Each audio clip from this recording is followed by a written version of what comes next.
Good morning. How are you doing today? I'm doing good. The journey to put this podcast together, explain to me the seed and how it grew. Wow. Okay. Well, I mean, first of all, I don't know that it was really my idea. Daddy Grace is somebody who has been in my life and has been around my life for as long as I can remember. And I always found him to be, a fascinating, almost kind of scary, mystical creature. But my interest in him, grew increasingly over the years, especially once I realized that he was a figure that was beyond just the town that I was born and raised in. And so one day I was visiting. I went to go visit his grave just because I was trying to understand why this guy keeps popping up in my life. And I heard him say, "Tell my story."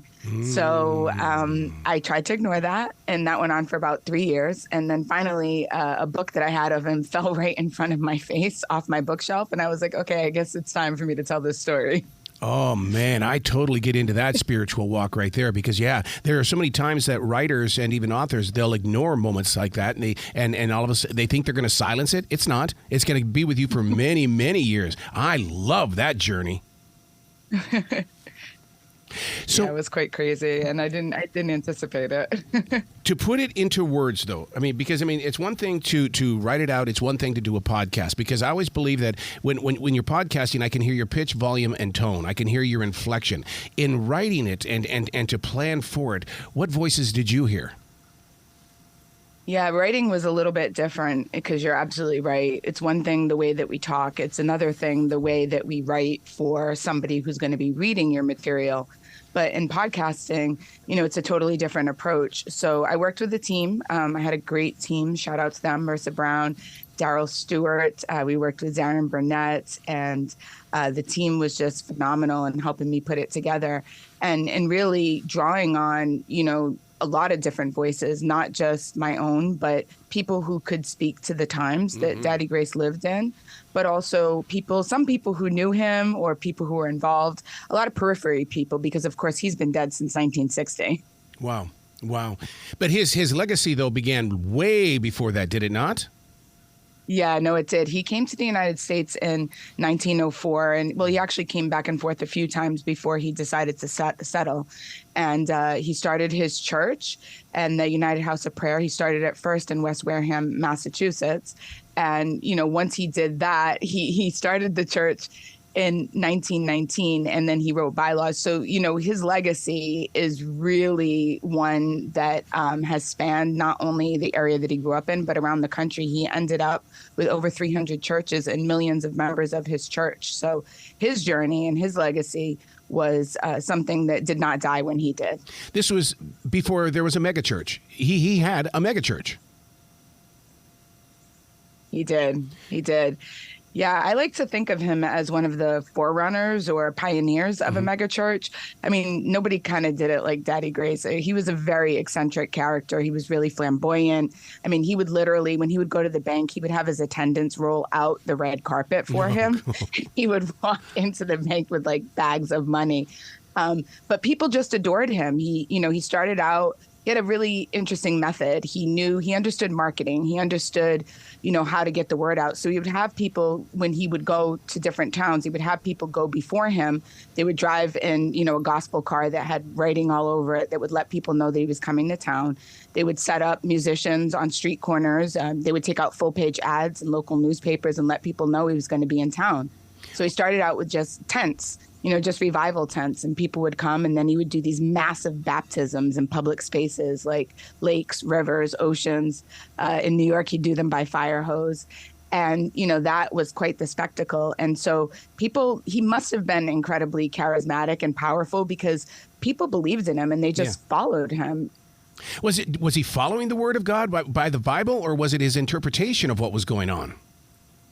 No, he was definitely a man of the Bible. He knew his Bible. He was not, somebody who was running around just trying to steal people's money or, he wasn't a charlatan. He really did believe in, and for him, he was actually told to come to the United States. His hair caught on fire when he was in Cape Verde, West Africa. And he didn't want to come back here. And, as he told it, God told him that if he didn't come to the United States, all of his hair would be gone. And he loved his hair. So, he followed the Bible. He didn't drink. He didn't smoke. There are some some, I guess I don't want to call them allegations, but some stories, some whispers about him and women. But in terms of, the life that he lived, he did live an upright life, and he did follow the word of God, and he believed in it, and he didn't try to make himself into, Jesus or into God. He didn't say he was God. He simply said he was God's prophet. Yeah, I totally understand that part of it, because I'm part of a mega church, and we're always called a cult. Did he ever go through anything like that? All the time. The time. I mean, if you look at some of the historical data, a lot of, press covered him because he was so unique, and he didn't back down from a little bit of controversy. So if you look at, the articles that were written in the New York Times or in Ebony or the LA Times, people would say things like the cult leader. Yeah. And, even people in my own family, a lot of people distanced themselves from him because they didn't want to be associated with that. And they thought that, he wasn't really a man of God. And, I would imagine that must have been a difficult path for him, but he always looked above it and just continued to, to do the work that he felt that he was called to do. It's really interesting. First of all, the name of the podcast is Sweet Daddy Grace. You can hear it on iHeartRadio. One of the things that fascinates me about this, and Stephen Furtick talks about this a lot, when you're in charge of, let's say, 300 churches, like you said, the energy that he must give off, who's giving it back to him, if you know what I mean? Because when you're spreading that word up there on a Sunday or a Monday night, and it's got to come back into you somehow, some way. Yeah, one of the things that I was trying to do with this podcast was uncover who he was as a person. Yeah. The public persona is, that's what everybody knew. But who was there for him, when he was home by himself? And, from what I can gather, he did pour out a lot of energy. When he first started out, he used to do a lot of healing. He did a lot of laying hands on people. But he stopped doing that over the years because it was draining. Yes. It was really draining, and people were, sucking the life out of him. So for him, I think he really got his strength from the church. I think the energy that he gave out, they gave it back to him. The love, the adoration. He did have, some of his family was really close to him. He had a couple of sisters who worked with him, a couple of nephews and nieces that worked closely with him. But really, his family, his inspiration, his, who gave him energy were the church members, his elders, and all the people that, he was surrounded by on a daily basis. Yeah, because when you deal with a church, there's going to be emotional vampires, and you've got to surround yourself. Now, writing is one of my ways of picking myself back up again. Did he leave any journals behind? He didn't leave any journals, but he did write to his congregation. So even today, the Bishop of the United House of Prayer for All People still continues this practice where they write a weekly letter to their congregants. So I do have a book. It was given to me by one of my cousins that is not a public book. It was published by the church. And that's a list of a collection, I should say, of all of his writings that he did to the church. So he didn't write a memoir, which I really wish that he had, but he didn't, but that gave a little bit of insight into who he was and how he thought and, what was important to him. He also was a musician. I think that's also, I think that's another way that he got energy. He played the piano, and he did so for a very long time until his fingernails became too long for him to hit the keys. So I think that creative outlet, they said that he wrote music. I think that we can glean a little bit about who he is through those writings and through those recordings. Speaking of music, when you were putting the podcast together, or when you go in that studio, are you listening to music beforehand? Because there seems to be, with the way you speak and the way you share the story, there's kind of a melodic kind of a vibe to it. Well, I mean, I'm a music person by trade. I'm a DJ, and I'm also an ethnomusicologist. So music is my first love, and it was really important to me because I knew it was important to Daddy Grace also, that music, that was one of the ways that he really touched and was able to connect with his congregants, with people in general, was through the music. So I knew that music was a central component of his mission and of the entire church. So I wanted to make sure that was weaved throughout. And here's one way that, Daddy Grace and I shared a similar love, right? And I was fortunate to work with a phenomenal sound designer, John Washington, who helped design the sound. We collaborated on the theme song. Because I had some ideas of what I wanted it to sound like, and he just took that and ran with it. And then we also... Yeah, he did. And then we also collaborated with a Cape Verdean musician who's based in Portugal, Enrique Silva, and he created scoring that brought us back to Daddy Grace's, childhood and his ancestral home and his cultural music. So music played a central role in this podcast. It really did. Did you have to get permission from the church to be able to do this? No. Really? I mean, because I don't want to give away the podcast, but because there is a family connection, somebody can't tell you that you can't tell somebody that story, right? I mean, this is somebody in my family. I had permission from the family, and that was good enough for me. But I will say that the church, because the podcast is not about the church, it's about him. Right. But of course, the church, it features largely because it was it was his life's work. But I did run into some challenges there because although I went to many of the churches, Charlotte is one of the biggest congregations. I spent a couple of trips down there. I went to South Carolina. Yeah. I went to Harlem. I went to Newark. I went to Massachusetts. So I did spend time getting to know members, but nobody would go on record. Like nobody would allow me to record them. And that was frustrating. And I kept kind of saying to them, why not? If you guys don't tell your own story, people are just going to continue to think that you are a cult and that you're hiding something. Mm-hmm. And this is an incredible story.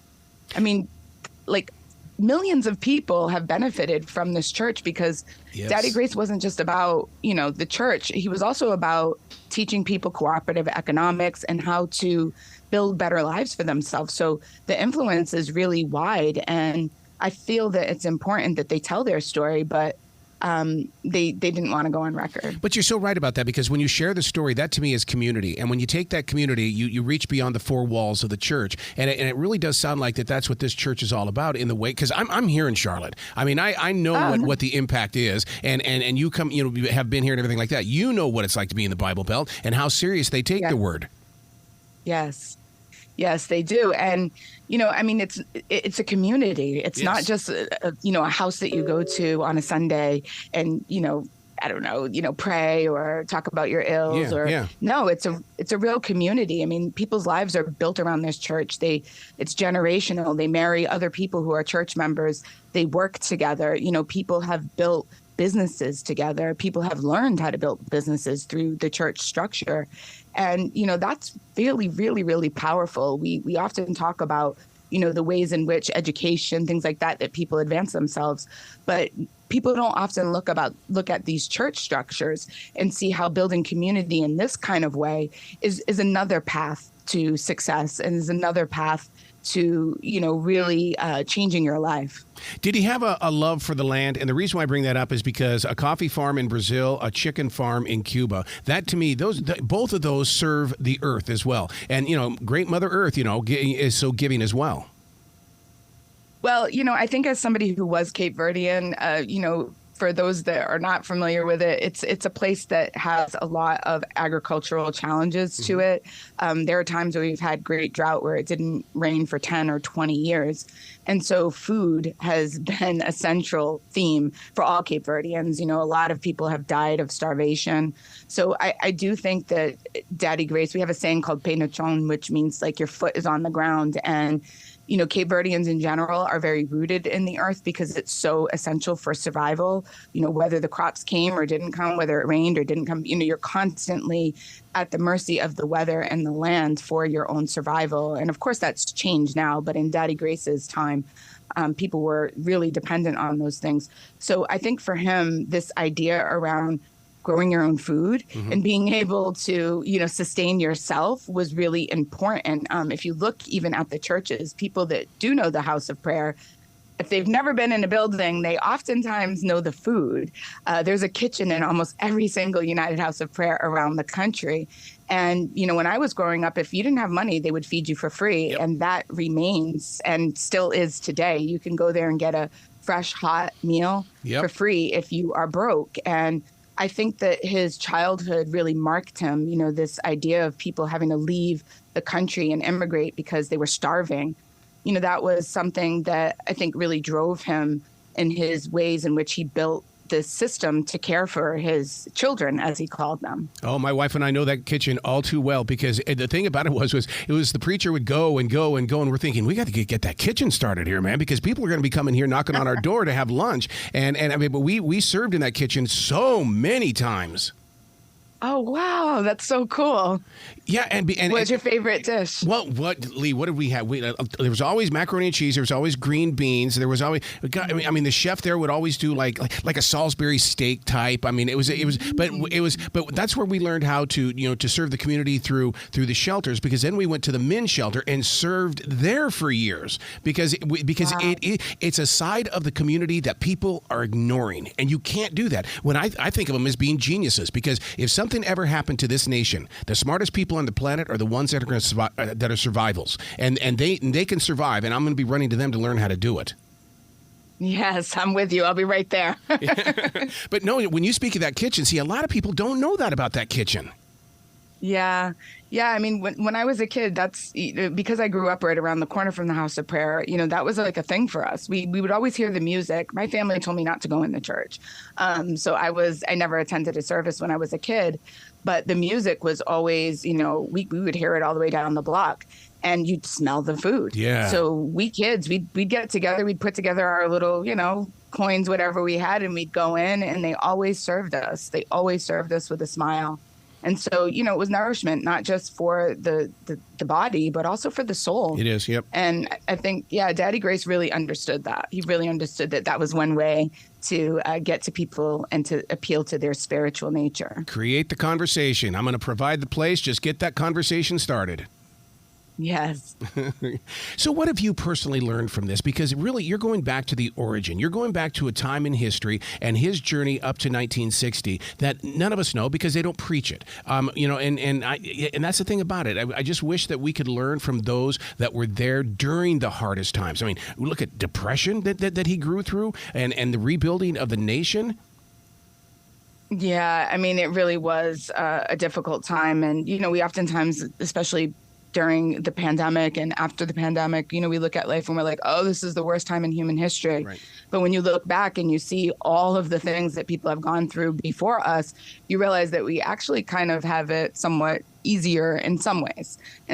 So, for me, this entire journey was way more emotional than I ever anticipated. Mm-hmm. I thought this was going to be easy. I thought I already knew everything, but it turned out that I didn't know everything. It turned out that I learned a lot. It turned out that I had to confront my own sort of anxiety around exposing myself and my spiritual side, which is, something very private. So this was about my family also. So I had to expose my family. We had to talk about secrets. There were a lot of things that I just, out of respect for people, I couldn't put in the podcast because I don't want to put all of their business out there. But, it was, as I said, it was much more intense than I anticipated. And what I learned most of all, just from a general sense, is that people, especially people from the previous generations, didn't talk about their past. They didn't talk about their stories. They didn't share. We live in a world where everybody posts everything on social media, like everything. Oh, I ate this today. You know what I mean? Like, this is what I'm wearing. But back then, people didn't talk about things. So what I found is that, there's a lot of history that can get lost when we don't tell our own stories. And a story like this, which is so significant, somebody who became one of the wealthiest Black people in America, one of the wealthiest preachers ever, that story is like, not that many people know about it. Yep. So it could have easily gotten lost and just stayed within the church, which is so insular.